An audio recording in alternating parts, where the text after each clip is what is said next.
2009, they are celebrating the recovery of the biggest banks in New York and saying that the recession is over. Of course, there are a few problems, like foreclosures are going on, unemployment is rising.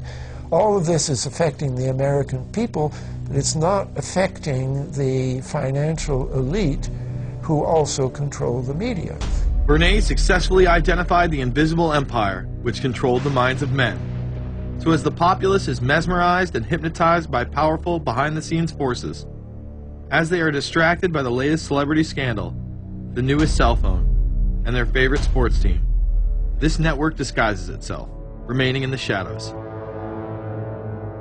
Despite the elite utilizing Bernays' methods, in conjunction with the military-industrial complex they had erected, a modern arm of this organization was exposed in what came to be known as the Iran-Contra scandal. Essentially, black operations were not only caught dealing arms illegally and supporting South American dictators, but also smuggling drugs into the United States. Iran-Contra was really the merging of two different programs. The first one was support for the Contras, who were, let's face it, a force of terrorists in Nicaragua trying to overthrow the Sandinista government. They were being secretly supported by the CIA, and at the bottom of the whole thing was drugs. Iran-Contra was openly exposed by massive network coverage. How was it that in 3 years, a network Washington set up to run arms to the Contras wound up running cocaine into this country for the most vicious drug cartel in the world? At the same time, we were supposed to be fighting a war against drugs. But by the same token, I also smuggled my share of weapons in exchange for those illegal substances, with the full knowledge and assistance of both the DEA and CIA. Betzner says that in 1983 he flew weapons from Florida to El Salvador and drugs from Colombia to the Bahamas on the way back. In 1984, he says, he flew twice from Florida to Costa Rica and back. We could bring back our own cargo, and they would arrange it, or we could bring back their cargo without ever having to worry about interception, arrest, anything like this, that everything was taken care of. What kind of cargo were you talking about? Drugs. Tolliver says he had 2 meetings with this man, CIA veteran Rafael Quintero. Then in March of 1986, he says he flew 14 tons of weapons down to Honduras, to this Contra resupply base set up by the CIA. We take off from Tegucigalpa, Honduras, and we leave. To? South Florida. Where in South Florida? We landed at Homestead. Homestead? Air Force Base. This is the plane Tolliver says he used. The plane traces to a company that had a State Department contract to fly humanitarian supplies to the Contras. In addition to that, 3 dozen sources confirm the basic scheme. We can now report that long before that operation began, there was another operation to provide guns for the Contras, which was also against the law.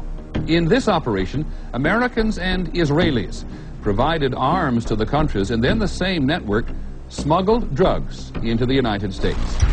The operation was launched in spring of 1983 at Washington's request, with at least $20 million of Israeli government money later reimbursed, we're told, from U.S. covert operations funds. For about 5 years, people were flying arms into Iran, and most of them came from Israel. The Israelis purchased the weapons from Poland and Czechoslovakia and began shipping them secretly from Yugoslavia to Bolivia and then to Panama.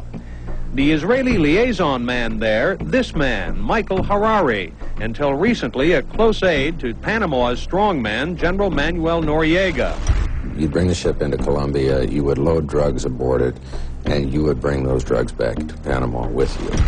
But bringing that stuff into the United States, that was something else.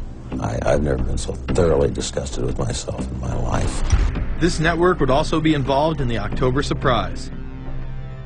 We really can't understand that unless we understand the so-called October surprise in the 1980 election, which is, I think, unquestionably Republicans, including William Casey, who later became Reagan's head of the CIA, negotiated with the Iranians for them not to release the hostages which were being held in Iran to Carter, but to wait until Carter was defeated and the Republicans were in. That is what actually happened, that the hostages were only released on the day that Carter left office and Reagan came in. Unbelievably, this same network would even be linked to the BCCI banking scandal by journalist Danny Casolaro. Casolaro was probing a conspiracy he called the Octopus, which involved the Iranian hostage crisis, the Iran-Contra affair, with, believe it or not, all funds channeled through BCCI, the international bank charged with everything from money laundering to fraud. BCCI, it's a shadowy international bank linked to terrorists, drug runners, and dictators. Little was known about BCCI until 6 of its top officers were arrested in Tampa in October of 1988 on charges of laundering drug money for Colombian cocaine bosses. The BCCI men were convicted, and the bank itself pleaded guilty. But for some reason, the bank was allowed to continue to operate all over the world. There are indications that some of the reluctance to prosecute this bank stem from the favors it did. For? The favors it did for intelligence services everywhere. Too many secrets of too many countries, too many prominent people, too many hands-on, and that makes it desirable that this entire affair be forgotten. It began to become clear that the global traffic of drugs were funding violent dictators, rigging elections, supporting the arms trade, and enforcing the assassination of anyone who got in the way. Casolaro was found dead for his efforts in exposing this network. His death, of course, ruled a suicide. He was meeting a source in West Virginia. He was about to discover all. Instead, his body was discovered in a hotel room with 12 slashes in his wrist, but when the local authorities ruled it suicide, the family said, no way. The housekeeper had taken calls threatening his life. And I pick it up telephone, I say hello, and he say to me, you son of a bitch, you's dead. Casolaro would not be the only person involved in the scandal to wind up in a casket. Meet Barry Seal. At first, the media portrayed Seal as a drug dealer gone good, who was assassinated by the Colombian mafia. Authorities believe last night's machine gun killing of top drug informant Barry Seal was ordered by drug bosses in Medellin, Colombia, who sent 5 men to Baton Rouge to kill Seal. Sam Dalton was the lawyer that represented the Colombian hitmen convicted of his assassination. We were trying to subpoena the CIA because we felt like they had documents, exhibits, and evidence that would indicate complicity in Seal's assassination. When they were able to gain access of Barry Seal's trunk the night of the murder, the personal phone number of none other than George H.W. Bush was present. Louis Unglesby, the former attorney for Mr. Seal, also confirms that he once called the office of the vice president after Seal had given him the number. You see, the Black Ops drug smuggling operation had not yet been exposed, and intelligence couldn't take any chances. It was later revealed that Seal was involved in smuggling cocaine into Mena, Arkansas, while Bill Clinton sat as governor. 1983, Ronald Reagan was president, Bill Clinton was governor. And little Mena, Arkansas, changed from a quiet town to a center for drug smuggling and reported Contra support activity. In the middle of it all, this man, admitted dope smuggler Barry Seal.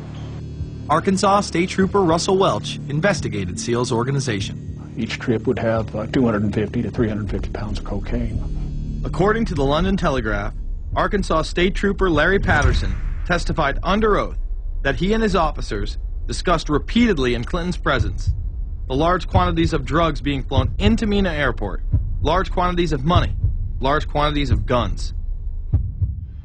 Hot Springs police officers would also record Roger Clinton, Bill's brother, during a cocaine transaction stating, "Gotta get some for my brother.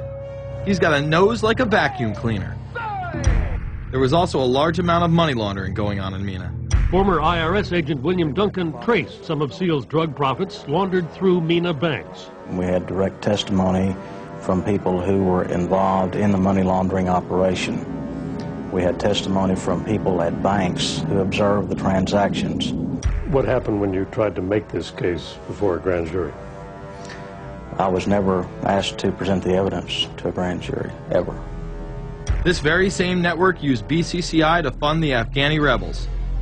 The Deputy Director of the CIA, Richard Kerr, said late today that the CIA did use the Bank of Credit and Commerce International, BCCI, to support CIA activities overseas.